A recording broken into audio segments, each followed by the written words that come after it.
imagine? Hello everybody, it's me, Miz Cracker, and I'm kind of doing this thing where I'm talking to women who are changing the game in their field.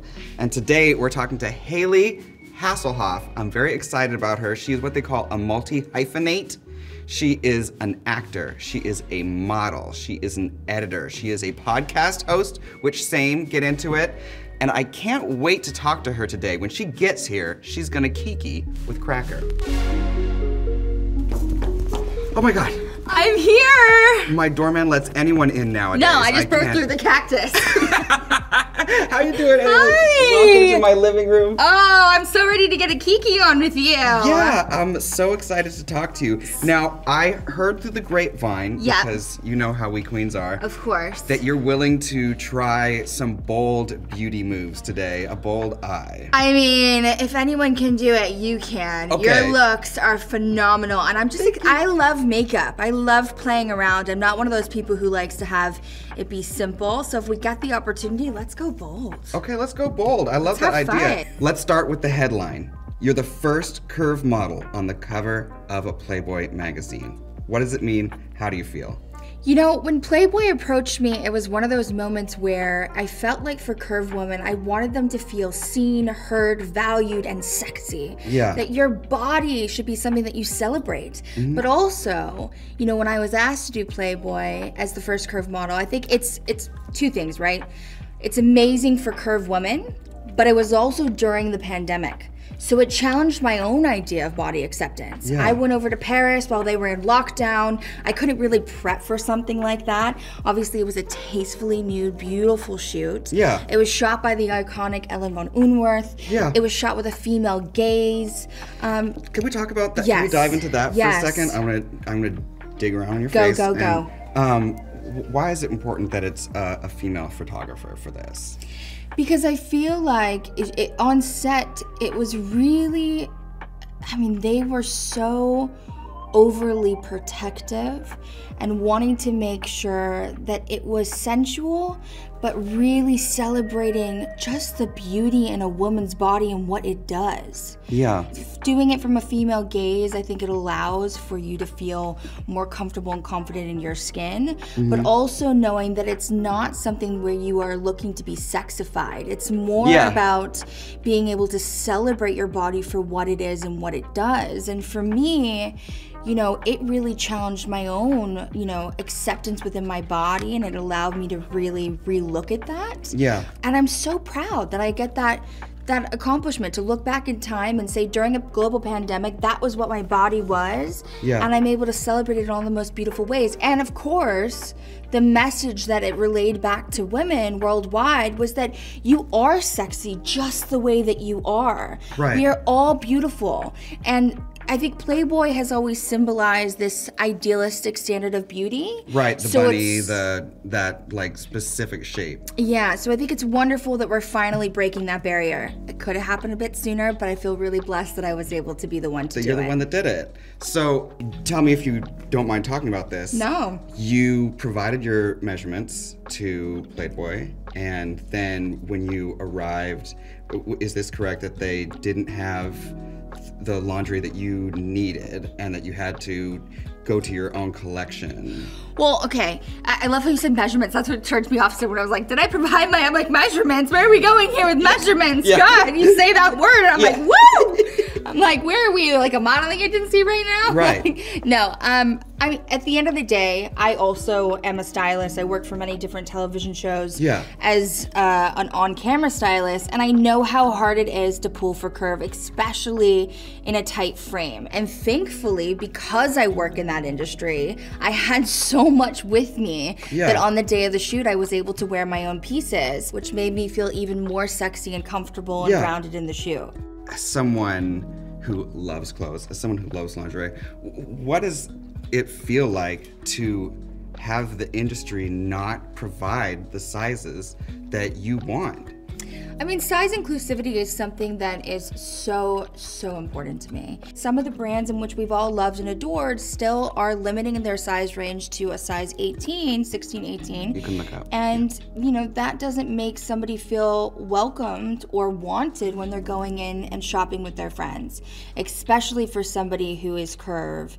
When they're trying to figure out what works for them, I say figure out first what styles you feel most comfortable in. So is that high-waisted trousers? Is that skirts? Is that dresses? And then take inspiration from magazines and editorials on how to take on trends and putting that within that style. Yeah. But I think that fashion is something that seriously is true to your individuality and allows you to speak volumes about who you are without having to tell anyone. I love that. Yeah, because you announce yourself when you walk into a room by what you're wearing. Yeah. You've been modeling for a very long time, and I know that there were pluses and minuses to that experience. In some ways, modeling young, being a curved model young, must have allowed you to embrace yourself. And in other ways, it must have been like a very high pressure industry to be in. So can you kind of like talk about how you've balanced that out in your mind? You know, modeling was never something that I thought I would go into. I always knew that I wanted to act. I really loved expressing myself in that art form, and it was a form of therapy for me. And when I got presented the opportunity to go into plus size modeling, I fell in love with it because it was like a still form of acting. You know, you're still becoming that person for that brand, what they embody, who they're looking to relate to. And for me at that age, there weren't a lot of other people in media or in TV and film that were curved. So it was a beautiful experience for me to finally see role models when I went on set. Yet it was obviously challenging because when I went back to school, it was like, oh, why have you been gone for 4 days a week? And I'd be like, oh, I'm modeling. Like, yeah, plus size model? Like, what's that? You know, no one knew what plus size modeling was. Yeah. So I actually ended up being homeschooled the last couple years of my high school. One, I think because I was modeling quite a bit, but I think also looking back, there was a piece of me that didn't like having to prove or explain myself when I went back to school. Right. It didn't feel good. Yeah. And I kind of related that to my family. I was kind of the one who was like, put me in homeschool. They're like, no. I'm like, please. I'm like, I love what I do, and I'm so grateful that I get to be a model, but I don't like having to feel ashamed for it, going back to school and explaining myself. That doesn't feel good. Yeah, keep the good experience going. Cut out the negative. Yeah. Now, speaking of personal journeys, you have a podcast. I do. Redefine You. Yes. And I want you to talk a little bit what it's about, because it goes beyond beauty to like your spirit and your soul and that kind of growth. You know, a lot of us deal with anxiety or stressful situations, but we still have to show up professionally. And so I decided to speak to my friends around their ownership to self, their mental health journey, which many of which have never spoken about publicly, including myself. Yeah. So it was a beautiful journey to really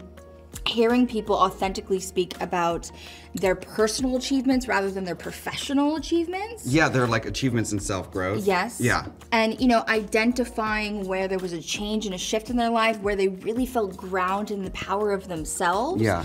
Because when one shows vulnerability in such a way, it really encourages others to look within. Yeah. So that's the hope, right? You're hearing from people that you already know and love for what they do professionally, and then understanding them to a more humanity level. Yeah. That we are all connected, and you're never actually alone. Yeah, one of the things that interests me is how people want to find a name for what they're going through, and then they find the name and they're like, maybe I don't fit it exactly. And so it's important for everyone to tell their story. That way you can be like, yeah, I suffer from depression. It feels like this for me. Yeah. Maybe it feels like that for you. I always say that, you know, I say that what does anxiety look like for you? That's whenever I talk to somebody about what their mental health condition is or what they deal with, Yeah. you know, it's always, what does it look like for you? Yeah. Because it's different for each and every person. And the more stories that are told, the more we feel like we can identify with somebody else and know that you're actually not alone. Yeah. And when you know that you're not alone, then you're helping yourself feel more confident and validating in those feelings before it becomes a crisis. Right. And that's really all it is. It's Yeah. allowing people to know that even in situations like this, if somebody is having an anxiety attack on set, that they can say something and not feel like they have to close inside and not Yeah. validate where their feelings are going. Because Yeah. sometimes the first way in helping it is just validating it and saying it's okay. What we need to do as a society is destigmatize mental health conversations, because 615 million people globally are suffering, and that's 1 in 5 people struggle with a mental health condition in their lifetime. And it's not just about the people who struggle, but it's also about the people who are there, their loved ones, to be able to give the help to them. The way to do that, I believe, is being able to talk more vulnerably in your community. Being able to say, hey, I'm struggling with this, or, you know, my son is struggling with this. What can I do? What are the resources? Yeah. They always say validate, appreciate, refer. So that means validate if it's not you that you're going through it and it's a loved one that you know that is. Yeah. You're validating their feelings for what they're going through. Their experience. You Yeah. never question them and say, oh, that's not a big deal. It is to them. Yeah. So you validate their feelings, you appreciate them for being open, and then you always refer them back to the resources that they have at hand. I know you said that you struggle with anxiety and depression. Yes. What does that look like for you? I mean, I have OCD and depression, and they're buddies. Yeah. Because I feel sad, so I sit at home and worry. And then I can't stop worrying, and the worrying makes me sad, so I stay home. So it's really important for me to have a toolkit to do exactly what you said, move, like get out of that situation, because it's very easy to get locked in it. It's the first step, isn't it? First step's the hardest. Yeah, just to say, okay, this is a problem, and I'm gonna fix it by taking these steps, you know? And it's okay too, I think sometimes people, you know, they judge themselves if the only step they can take that day is to get up, shower, and get back into bed. Hello somebody. Yeah. And that's okay. During the And that's pandemic. okay. You know, you Yeah. need you need days to be able to process things sometimes. Yeah. And allow yourself to say, it's okay, I'm not having a great day today. What's gonna make me feel better? If that means me just sitting in bed and the best that I can do is get up and shower and get back in, that's okay. Yeah. We all have different ways in which are gonna serve us in those moments. And I think that was the whole point of the podcast, is the days in which we feel that feeling but still to show up to set. What do you do on those days? Yeah. Right. What do you do on those days? Well, what I do is I tell myself that when I'm working, I'm super happy. Yes. So. Because that's where you validated your purpose. Yeah. And that's exactly right. Like, I have a purpose, and when I'm working, I feel great. I may Yeah. not want to get out of bed right now, but I know as soon as I get there, like all those troubles, like here in this moment with you, talking with you, hearing about everything you have to say, and not being by my phone and not having, like, no one can reach me. It's just Yeah, us. yeah. Like, this is great for me. I mean, I get it. Trust me, that's why I do what I do. Yeah. I love being able to have conversations with people and storytelling, whether that be in TV, film, or just talking to a person. And people forget that you can get this feeling anywhere you go. Yeah. You know, I tend to love to talk to, like, my Uber drivers or my Lyft drivers. Like, you Yeah. know, you can be able to relate to anybody everywhere. And it's just a wonderful thing to open that up, because then Yeah. you don't feel so alone through your day, even if you're struggling. Yeah. Oh, and I absolutely do that. My co-pilot Caitlin knows, I'm a big Uber talker. I'm like, oh, where are you from? What's going on? Like, how are you feeling? How's your day? How's work? Are you starting? Are you finishing? You know what I mean? Well, I always say as an actor, our job is to relate. So if you're not starting your day relating before you get to set, then what are you doing? Right. Oh, absolutely. You know, it's all about relationship and relating and being able to open up that pool. Yeah. Okay, so my last question for you is, you've accomplished so much, you've inspired a lot of people. What's the next big dream? What's the next big step for you? You know, I have so many dreams, to be honest with you, and I think that's really important for anybody. But I kind of like being on my toes. That's why I do so many things. I like to keep recreating with all the same purpose. And that purpose to me is just living in my authentic truth and telling that story. I would love to tell more mental health stories in TV and film. Yeah. And if I can help in any way, shape, or form when it comes to fashion or TV or styling or so forth and so forth, I'm here for it. Yeah. I'm here for it. And I'm a creative being like you are, you know? So we just love to create. Yeah. And there can be a purpose to it, there cannot be a purpose to it, but as long as we are doing something with our hands and our mind, I think that we are in a good space. Yeah, absolutely. I can't wait to hear what stories you tell next. I've loved hearing your stories today. Thank you. And thank you so much for coming and Thank visiting you. in my living room. You beautiful lady. I love this, Kiki. Thank you. Thank you for all that you're doing. Of course, just being a woman.